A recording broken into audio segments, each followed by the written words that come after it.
എന്നെ ഉപദേശിക്കാനായിരുന്നു താല്പര്യം.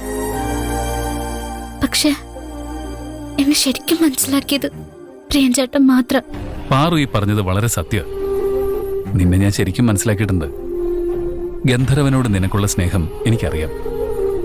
എല്ലാവരുടെയും മുന്നിൽ ഗന്ധർവൻ ഇപ്പൊ ചതിയനും തെമ്മാടിയൊക്കെയാ. പക്ഷെ പാറു, ഗന്ധർവനെന്നും പറഞ്ഞ് നിന്നെ ചതിക്കാൻ നോക്കിയ അവനാ തെമ്മാടി. നിന്നെ സ്നേഹിക്കുന്ന, നീ സ്നേഹിക്കുന്ന ഗന്ധർവൻ നല്ലവനാ. നിന്നോടുള്ള അവന്റെ സ്നേഹത്തിൽ ഒരു തരി പോലും കളങ്കമില്ല. നിന്നെ കുറ്റപ്പെടുത്താനും ഉപദേശിക്കാനും വരുന്നവര് ഒരു കാര്യം മറന്നുപോകുന്നു. ചതിക്കപ്പെടുന്നതൊരു തെറ്റല്ല, അതൊരു പാപമല്ല. ചതിക്കപ്പെടുകയായിരുന്നു എന്ന് തിരിച്ചറിഞ്ഞ നിമിഷം നീ അനുഭവിച്ച വേദന എനിക്കത് മനസ്സിലാവും.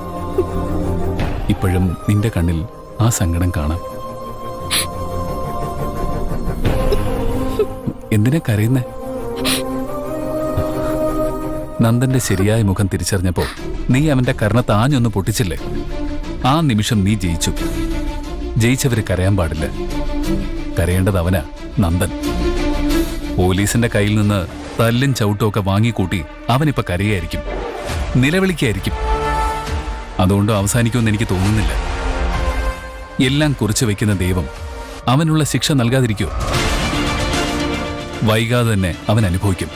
പാറു നോക്കിക്കോ. അതുകൊണ്ട് കണ്ണു തുടയ്ക്ക്. ഈ തണുത്ത മൺചുരങ്ങളിതുവഴി മെല്ലെ വന്നൊരുമ്മ